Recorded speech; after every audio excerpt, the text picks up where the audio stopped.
சமீபத்தில் ஒரு மேடையில் பாட்டில் ராதா படத்தில் ரொம்ப அநியாயமாக அக்கிரமாக இருந்தது. மேடையில் மிஸ்கின் பேசினாலாம் அவ்வளோ வல்கராக பேசணும் அவசியமே கிடையாது. இயக்குனர் தான் என்ன வேணால் பேச கிடையாதுல்ல. அங்கே வந்துட்டு மொத்தவங்க அம்மான்றது பேசிக்கிங்க, வெளியே பேசிக்கிங்க. ஒரு மேடை நாகரிகம்னு ஒன்றும் இல்லையா? என்ன வேணால் பேசுகிறதா? அவ்வளோ புக்கு படிச்சிருக்கீங்கன்றீங்க, உலக படங்களை பார்த்துருக்கேன்னு சொல்கிறீங்க, அவ்வளோ உலகம் போல புக்ஸை படிச்சிருக்கேன்றீங்க.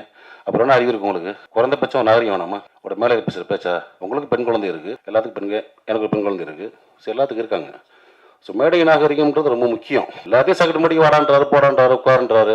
இன்னைக்கு பேச நினைக்கல, தொடர்ந்து பல மேடைகளை பார்த்துட்டு வரேன் நான் மிஸ்கின் பேச்சுக்களை. சமீபத்தில் அண்ணன் பாலானுக்கு வந்து 25th இயர் கொண்டாட்டம். அங்கே பார்த்தா அவர் என்னமோ பெரிய குடியார மாதிரியும் படுத்து கிடந்தான் பாலா, அவன் தான் பாலான்றது.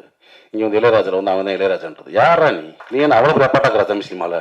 ஒரு போலி அறிவாளி. அதாவது அன்னைக்கு மேடையில் உட்காந்தவங்களாம் மிக திறமையான அற்புதமான நம்ம மண் சார்ந்த கதைகளை மட்டும் எடுத்து படம் பண்ணுற இயக்குநர்கள்.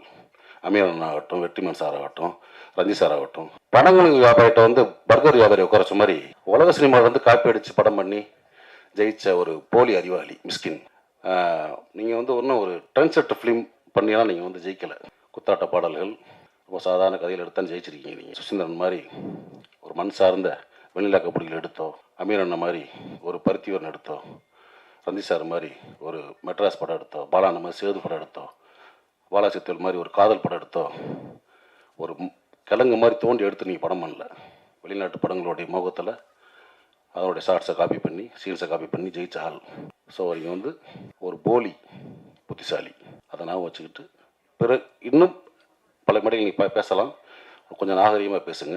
நீங்கள் உட்காந்துருக்க மேடைகளில் பெரும் பெரும் கலைஞர்கள் உட்காந்துருப்பாங்க. அன்றைக்கெல்லாம் மேடையில் சொல்கிறார், வெற்றிமாறனையும் ரஞ்சித் அமீர் இந்த மற்ற குடியார்கள் நீ பார்த்தீங்களா? ஊற்றியா கொடுத்தீங்க? கேவலமாக இல்லையா? அதெல்லாம் எத்தனையோ பேர் குடிக்காமல் இருந்துருக்கலாம், குடிப்பழக்கம் இல்லாத இருக்கலாம். மேடையில் எப்படி பொத்தாம சொல்கிறீங்க?